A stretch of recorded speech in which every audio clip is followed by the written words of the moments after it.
ზანგეზურის იგივე ტრამპის მარშრუტის პროექტის გააქტიურების პარალელურად სულ უფრო მეტად აქტიურდება მსჯელობა იქცევა თუ არა იგი შუა დერეფნის ალტერნატივად და რამდენად დაკარგავს საქართველოს ტვირთებს. საკითხმა კიდევ უფრო მეტი აქტუალობა მას შემდეგ შეიძინა, რაც მედია სივრცეში ილჰამ ალიევის განცხადება არასწორი ინტერპრეტაციით გავრცელდა. უფრო კონკრეტულად, რას მოიტანს ტრიპი, გაზრდის მთელი რეგიონის სატრანზიტო პოტენციალს თუ პირიქით საქართველოს ფუნქცია შესუსტდება. სწორედ ამ თემაზე ვივსჯელებ ჩვენ სტუმართან, ყაზახურ-ქართული ეკონომიკური გაერთიანების ტრანსპორტისა და ლოგისტიკის კომიტეტის თავმჯდომარესთან, ლევან სულაბერიძესთან ერთად. მოგესალმებით ბატონო ლევან, მადლობა გადაცემაში სტუმრობისთვის. გამარჯობა, მოგესალმებით. ბატონ ლევან, როგორც ვახსენე, სულ ახლა ხანს ილჰამ ალიევის განცხადებასთან დაკავშირებით გარკვეული ინტერპრეტაციები იყო.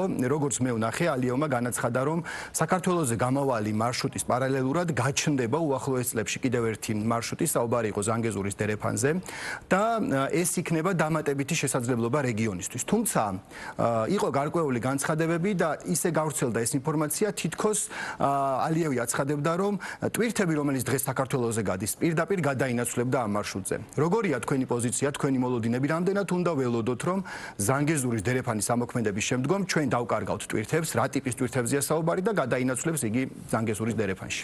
კიდევ ერთხელ მოგესალმებით, მაყურებელს მივესალმები. ბატონი ალიევი ძალიან გამოცდილი პოლიტიკოსია და შესაბამისად არ მგონია, რომ მას თავისი მეგობარი ქვეყნის მიმართ ესეთ განცხადება გაეკეთებინა, როგორც მინიმუმ არადიპლომატიური იქნებოდა ეს ყველაფერი საქართველოს მიმართ მისი მხრიდან, რასაც არ მგონია, რომ ის გააკეთებდა. თუმცა საერთოდ რომ დავიწყოთ უფრო ისეთი მსჯელობა სიღრმისეული ამ ყველაფერთან დაკავშირებით, ნებისმიერი პოლიტიკური ფიგურის, რაც არ უნდა დიდი იყოს ის და ამ წუთას არა მხოლოდ ბატონ ალიევზე, საუბარი ზოგადად პოლიტიკურ ფიგურებზე, რომელსაც შეუძლიათ რაღაც პროცესებზე გავლენა იქონიონ, რამდენიც დიდი არ უნდა იყოს სურვილი მათი, რომ მოხდეს რაღაც განხორციელდეს რაღაც გარკვეული ეკონომიკური პროექტები. ეკონომიკურ პროექტებს უპირველეს ყოვლისა აქვს თავისი ეკონომიკური ლოგიკა. და ეს პროექტები უნდა აკმაყოფილებდნენ ეკონომიკურ ლოგიკას უპირველეს ყოვლისას და პოლიტიკური მიზანშეწონილობით რაღაც გარკვეული დროის განმავლობაში შეიძლება პროექტმა დაიწყოს გარკვეული აქტივობა, თუმცა ეკონომიკური მიზანშეწონილობა გადასცალავს აუცილებლად ადრე თუ გვიან მას და ის მიიღებს იმ სახეს, რა სახის ეკონომიკურ ინტერესებსაც შეიძლება აკმაყოფილებდეს ეს კონკრეტული ინფრასტრუქტურული პროექტი. ჩვენ განვიხილოთ ზანგეზური როგორც ინფრასტრუქტურული პროექტი და სწორედაც რომ სწორ ხაზგასმას აკეთებს ბატონი ალიევი თავის სიტყვაში, რომ ეს იქნება დამატებით შუა დერეფანთან დაკავშირებით, შუა დერეფნისთვის ეს კიდევ ერთი დამატებითი საშუალება და შესაძლებლობა იქნება. ანუ ჩვენ ვლაპარაკობთ იმაზე, რომ ჩვენს რეგიონში სამხრეთ კავკასიაში კიდევ გაჩნდება ახალი გზა იმისა, რომ ტვირთმა დამატებით ამ მიმართულებითაც იაროს. ძალიან ლოგიკურია აზერბაიჯანული მხარის სურვილიც და გარკვეული აღფრთოვანებაც იმ ფაქტთან დაკავშირებით, რომ ეს კონკრეტული პროექტი შეიძლება განხორციელდეს, იმასთან დაკავშირებით, რომ წლების განმავლობაში მათ შემოვლითი გზებით უწევდათ, მათივე ანუ სომხეთის გვერდის სავლით, მათივე ავტონომიურ რესპუბლიკასთან ურთიერთობა, ეს არის ნახჩევანის ავტონომიური რესპუბლიკა და როგორც მინიმუმ მათთვის, ასე ვთქვათ, დედა სამშობლოს დედამიწიდან ავტონომიურ რესპუბლიკაში სიარული ბევრად გამარტივდება და ის სატრანსპორტო საშუალებები, რომლებიც ამ გადაზიდვას ახორციელებენ საქართველოს გავლით, ან ირანის გავლითაც ხდებოდა ამ გადაზიდვების განხორციელება უფრო რთულად, მაგრამ საქართველოს და თურქეთის გავლით შედარებით უფრო მარტივად, ეს ტვირთი აუცილებლად გადაინაცვლებს. რამდენად დიდი მოცულობის ტვირთია საუბარი ამ შემთხვევაში, ანუ იქნება თუ არა ეს მნიშვნელოვანი დანაკლისი საქართველოსთვის და ზოგადად შუა დერეფნისთვის? ახალი ინფრასტრუქტურის გაჩენა ყოველთვის ახდენს უკვე არსებული ინფრასტრუქტურის ტვირთნაკადზე ზეგავლენას.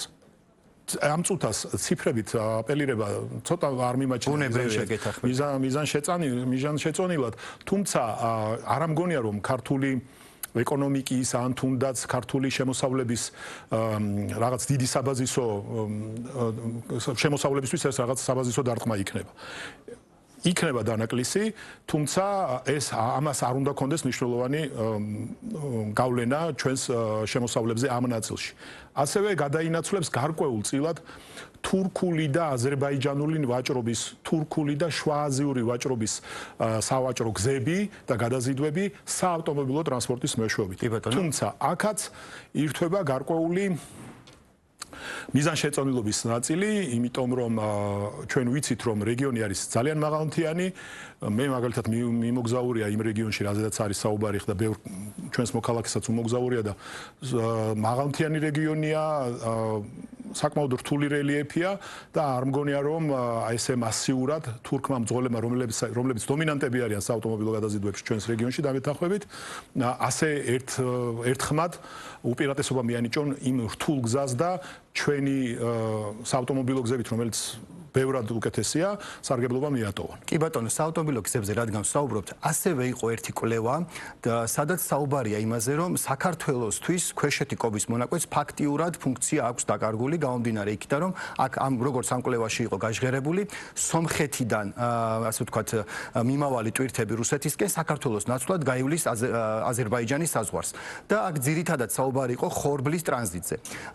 რამდენად რეალურად მიგაჩნიათ და რამდენად უნდა ველოდოთ რომ სომხეთიდან საქართველოს გავლით რუსეთში მიმავალი, ასე ვთქვათ, ავტოტრანსპორტი ახლა მთლიანად ამ ფუნქციას გადააბარებს და მთლიანად გადაინაცვლებს აზერბაიჯანისკენ. მე საკითხს რადიკალურად პირიქით შევხედავდი სიმართლე რო გითხრათ, რომ ეს პროექტი რო დაწყებული არ იყოს, მაშინ გვექნებოდა მე ჩემი აზრით ჩვენ მეტად უფრო საფიქრალი იმასთან დაკავშირებით თუ რა გველის. კარგია რომ ეს პროექტი დაწყებული გვაქვს.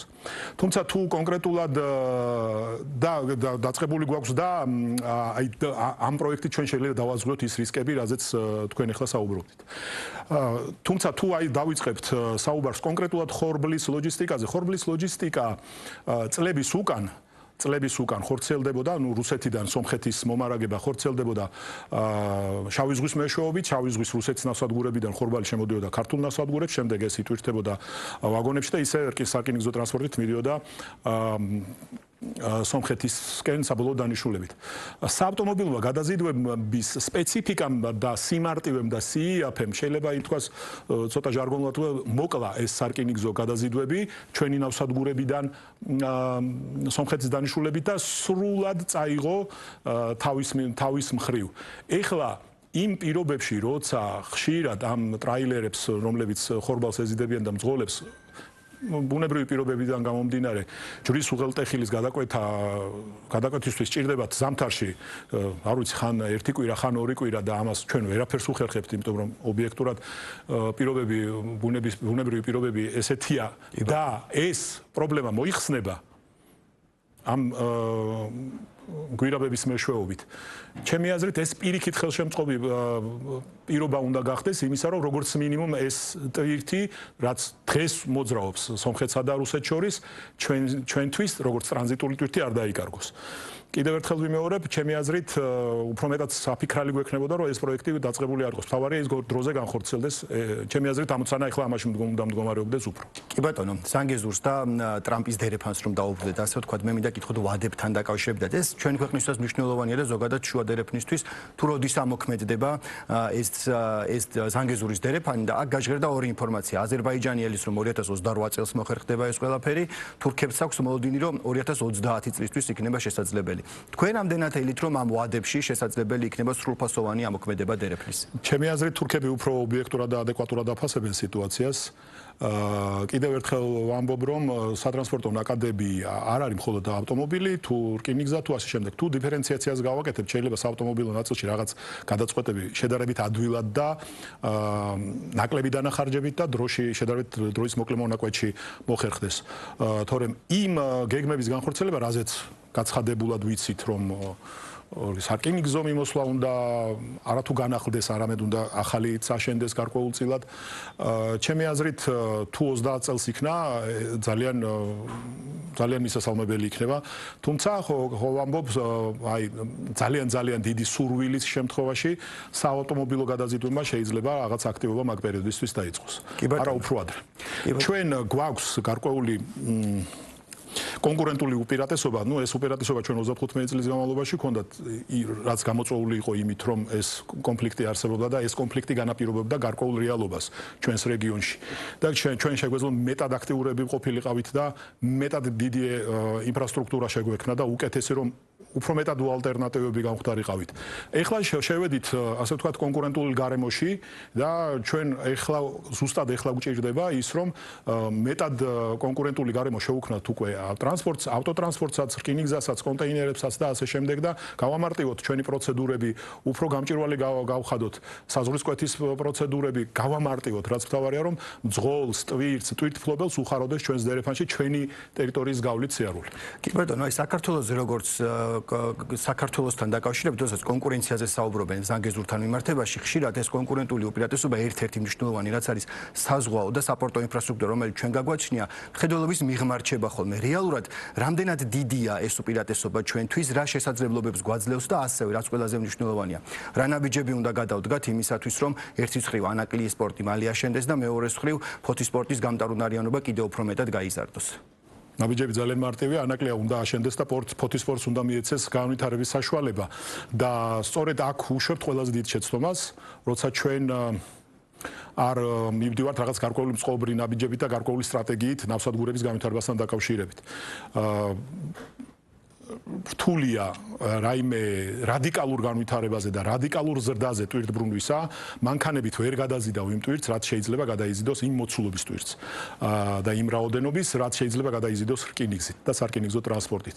რაც საბოლოო ჯამში უნდა მივიდეს ნავსადგურში, ან ნავსადგურიდან უნდა დაიძრას და წავიდეს შუა აზიისკენ საბოლოო დანიშნულებით. შესაბამისად, ისევე როგორც სარკინიგზო ინფრასტრუქტურას, ასევე ჭირდება განვითარება, ასევე ნავსადგურებს უკვე ძალიან დიდი ხანია ეს განვითარება სჭირდებათ და ბევრი რამ თვითონ საპორტო სანავსადგურო ქალაქებშიც გადასალაგებელია, რომ ის პოტენციალი, რაც ამ ქალაქებში თუ არის ჩადებული, რომ სრულად მოირგოს ამ ქალაქებმა, ამ ინფრასტრუქტურამ და მართლაც იმ რაოდენობის ტვირთის გამტარი გახდეს ჩვენი დერეფანი და კონკრეტულად საქართველოს მონაკვეთი რის გენერირებასაც ახერხებს ეს რეგიონი, რა მოცულობის ტვირთსაც აგენერირებს. ჩვენ არ გვაქვს პრეტენზია იმაზე, რომ 100 და 200 მილიონი ტვირთზე გქონდეს, იმიტომ რომ ამ მოცულობის ტვირთი რეგიონში სამწუხაროდ არ არსებობს. არის გარკვეული მოცულობის ტვირთი და ის რამდენიმე ათეული მილიონია, ჩვენ შეგვიძლია მას მოვერგოთ. თუმცა იმისათვის რომ მოვერგოთ, ძალიან ისეთი მწყობრი სტრატეგია გვჭირდება იმისთვის და დავინახოთ, დავждეთ რა არის საკეთებელი, გავთავისუფლდეთ ყოველგვარი რაღაც მიკერძოებულობისაგან,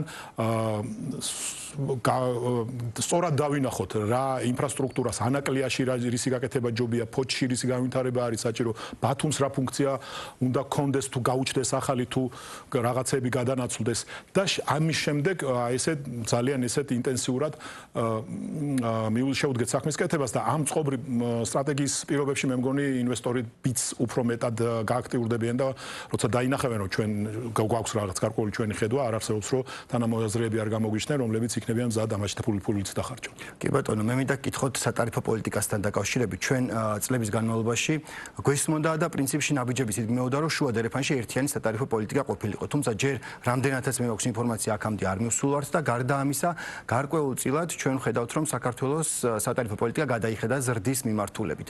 რამდენად არის ეს გამოწვევა და იგივე სახმელეთო გადაზიდვების კუთხით. რამდენად არის ეს გამოწვევა ჩვენი ქვეყნისთვის და როგორ აისახა ეს ყველაფერი ტვირთბრუნვაზე, ან როგორ აისახება საინტერესო. საავტომობილო ტვირთბრუნვის კლების ტენდენციაში ვართ, უკვე მესამე წელიწადია. ამას შეიძლება ბევრნაირი ახსნა კონდეს, თუმცა გარკვეული სახელმწიფო სერვისები ძალიან გაძვირდა. რაც დაკავშირებულია პირდაპირ გადაზიდვასთან, გადაზიდვის უზრუნველყოფასთან, ძალიან გაძვირდა.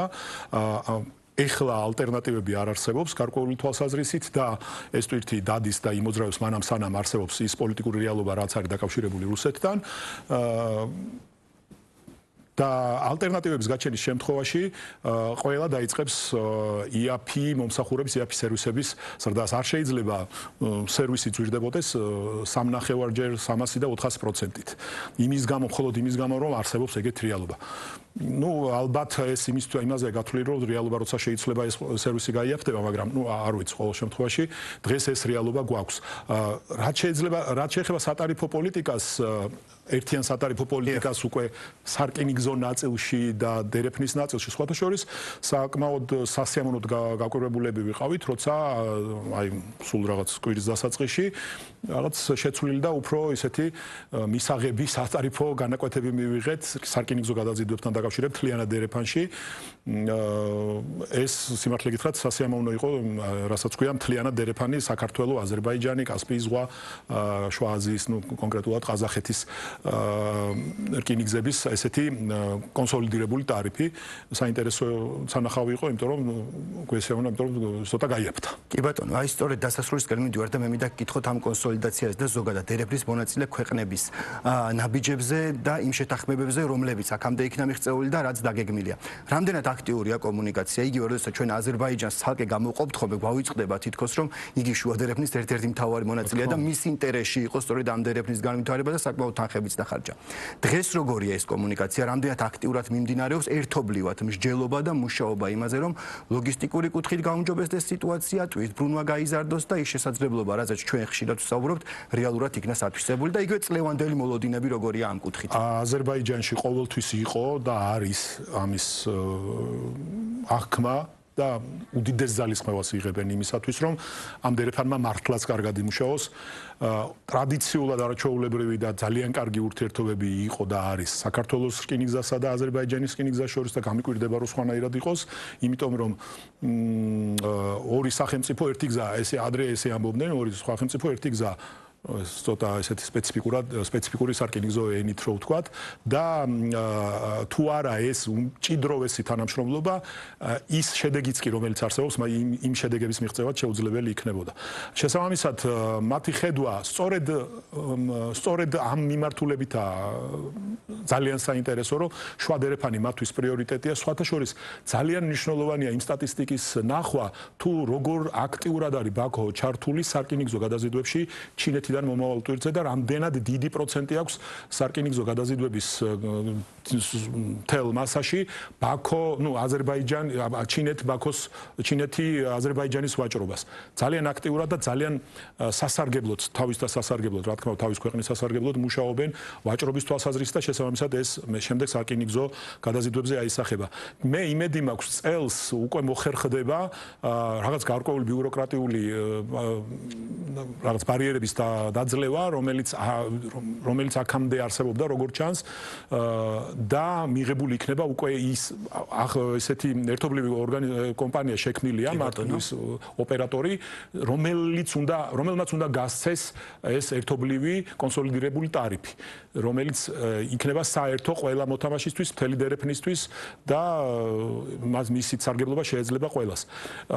ჩემთვის ცოტა უცნობია რატო ვერ მოხერხდა ეს აქამდე, თუმცა მე როგორც ვიცი, მოლოდინი არის იმასთან დაკავშირებით, რომ სადღაც შემოდგომისთვის ეს ყველაფერი ამუშავდეს იმ სახით, როგორც ჩაფიქრებული იყო.